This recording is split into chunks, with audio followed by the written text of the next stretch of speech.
Education টিকে আছাম চেনেলৰ সকলোকে স্বাগতম জনাইছোঁ। এটা বহুত গুড নিউজ আছে।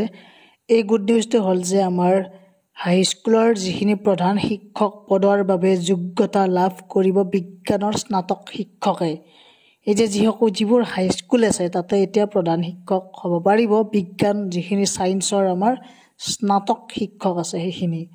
ইয়াৰ লগতে গুৱাহাটী উচ্চ ন্যায়ালয়ৰ গুৰুত্বপূৰ্ণ ৰায়দান 2000তকৈ অধিক স্নাতক বিজ্ঞান শিক্ষকৰ বাবে। গতিকে এইটো এটা আমাৰ উচ্চ ন্যায়ালয়ৰ গুৰুত্বপূৰ্ণ ৰায়দান দিছে। এতিয়া যিখিনি আমাৰ স্নাতক শিক্ষক আছে ছায়েন্সৰ, তেওঁলোকে এতিয়া হাইস্কুলত প্ৰধান শিক্ষকৰ বাবে যোগ্যতা পাব। গতিকে যিসকল শিক্ষক হাইস্কুলত কাম কৰি আছে কৰ্মৰত ছায়েন্স যিসকলৰ স্নাতক, তেওঁলোকে এতিয়া যোগ্যতা লাভ কৰিলে প্ৰধান শিক্ষকৰ বাবে। গতিকে ভিডিঅ'টো সকলোৱে শ্বেয়াৰ কৰি দিয়ক আৰু ছাবস্ক্ৰাইব কৰি